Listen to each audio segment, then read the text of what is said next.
The best running shoe from every brand in 2026, and the ones that'll quietly waste your money. I'm gonna go through 9 brands: Nike, Hoka, Asics, Adidas, Brooks, New Balance, Saucony, On, and Puma, and give you the one shoe from each that's actually worth buying this year. Not the hyped one, not the most expensive one, the one that gives a regular runner the most for their money. I've gone through the lab numbers, the long-term reviews, and the real running science to back every pick. Because here's the truth, most running shoes are pretty good now. The expensive mistake isn't buying a bad shoe, it's buying the wrong shoe for you and paying double for a feature you'll never use. So let's fix that. By the end, you'll know exactly which shoe to grab from each brand, who it's for, and where the money gets wasted. Let's go! Before the shoes, one rule that'll save you hundreds. The single most important factor in a running shoe isn't the foam, the stack height, or the carbon plate. It's whether it feels right on your foot. And that's not just me talking. Benno Nig, one of the most respected biomechanists in the field, put forward what he calls the comfort filter. The idea that the best shoe for avoiding injury is simply the one that feels most comfortable to you, because comfort keeps your body moving in its natural path. So as I go through these, don't just chase the highest score, match the shoe to your runs and your feet. And here's something most people don't know. In one study, runners who rotated between a few different pairs had a 39% lower injury risk than runners pounding the same single pair. So you might not need one perfect shoe, you might need 2 good ones.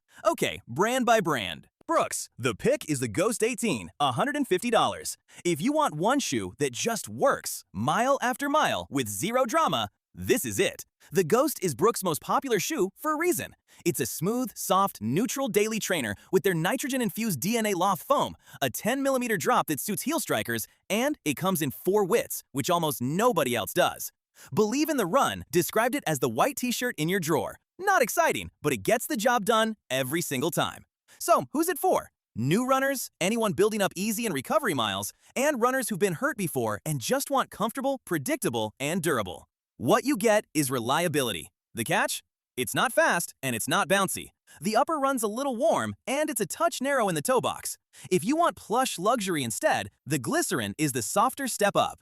But for a do-it-all that won't let you down, the Ghost is the safe, smart buy. Nike. Forget the Vaporfly for a second, because for most runners, the real answer is the Pegasus 42, $145. The Pegasus is Nike's workhorse, and the 42 finally makes it interesting. Nike dropped a full-length air zoom unit into the midsole for the first time, which adds pop and about 3mm more cushion than the 41. It's a balanced, neutral, do-everything trainer. Easy runs, steady miles, the occasional faster day, and honestly, a lot of people just live in them all day. Reviewers called it the best peg in years. Who's it for? The runner who wants one dependable shoe with a big, trusted name and proven durability behind it. The catch? And it's a real one. It's heavier than it should be at nearly 300 grams. The foam isn't a modern super foam, so energy return trails some rivals on this list, and forefoot strikers will find it thin up front. If you want plush, Nike's Vomero 18 is the softer pick. But the Peg 42 is the dependable default that's hard to get wrong. New Balance. The 1080 has been the king of plush daily trainers for years, and the V15 is the biggest change yet.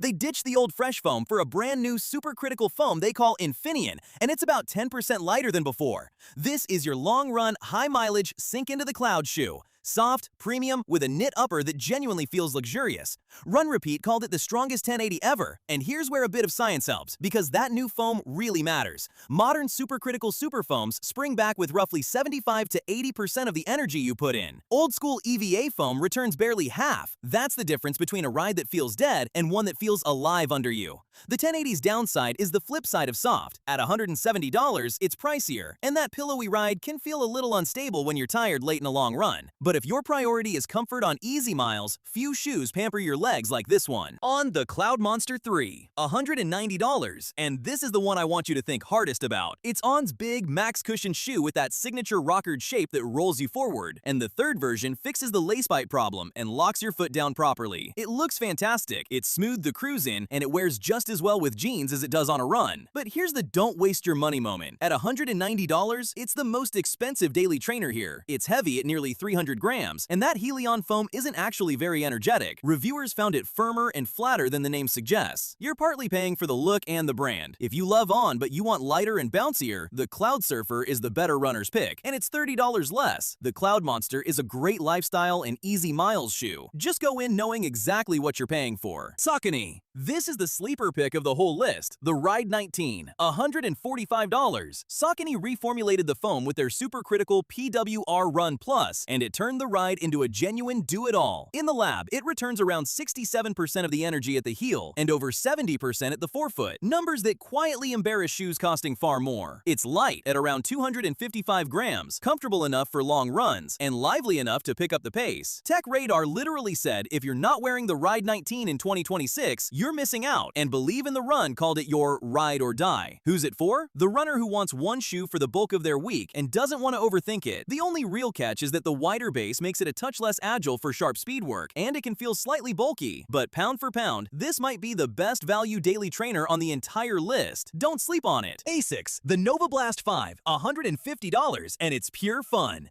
This is the bouncy, springy, put a smile on your face trainer. The FF Blast Max foam is softer and about 8.5% bouncier than the last version. The stack is tall at over 40 millimeters, and yet it's light at 9 ounces and stays surprisingly stable. Doctors of Running said it's probably the best shoe they can think of at that price, with enough spunk to do a little bit of everything. If you can only own one shoe and you want it to feel exciting rather than sensible, this is the one.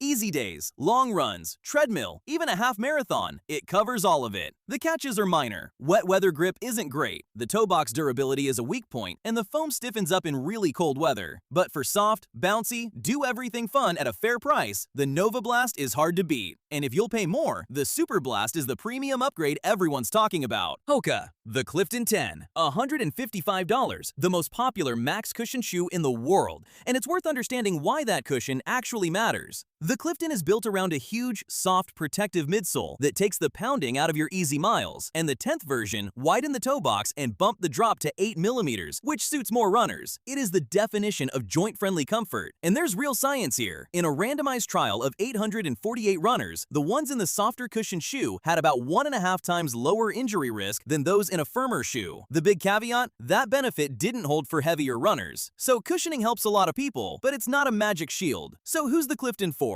Beginners, heel strikers, high mileage easy days, and anyone who's on their feet a lot. The honest catch? Hoka still uses an old school foam here, so the ride feels a bit dull and flat compared to the bouncy super foams. Run Repeat said the midsole is its biggest letdown. You're buying comfort and protection, not energy. For a snappier Hoka, the Mach is the faster pick. Puma. Most people don't even think of Puma for running, and that is exactly the mistake. The Velocity Nitro 4 is $140, the cheapest shoe on this list, and it might be the best pure value in running right now. Puma upgraded it to a full-length Nitro foam midsole, so it's bouncier and lighter than before at just 245 grams, the lightest daily trainer here. In the lab, it returns around 67% at the heel and 74% at the forefoot. That's super trainer territory for $140. Believe in the Run said it's truly shocking this shoe only cost $140 and that you will not find a better deal. It's a versatile, no-nonsense trainer for easy runs, steady miles, and tempo days. The catch? The midfoot runs narrow, so wider feet may want the wide version, and it's not a max cushion shoe for marathon long days. But if you want the most shoe for the least money, you start right here. And the best of the entire list, Adidas, the Adizero EVO SL, $150. Here's what makes it special. Adidas took Lightstrike Pro, the exact same super foam from their $400 carbon racing shoe, the one that's broken world records, and put a full slab of it into a plate-free trainer that costs $150. No watered-down version, the real stuff. It weighs just 224 grams. It's got a full Continental rubber outsole, and it does everything. Easy miles, daily training, tempo, and it'll happily race a 5K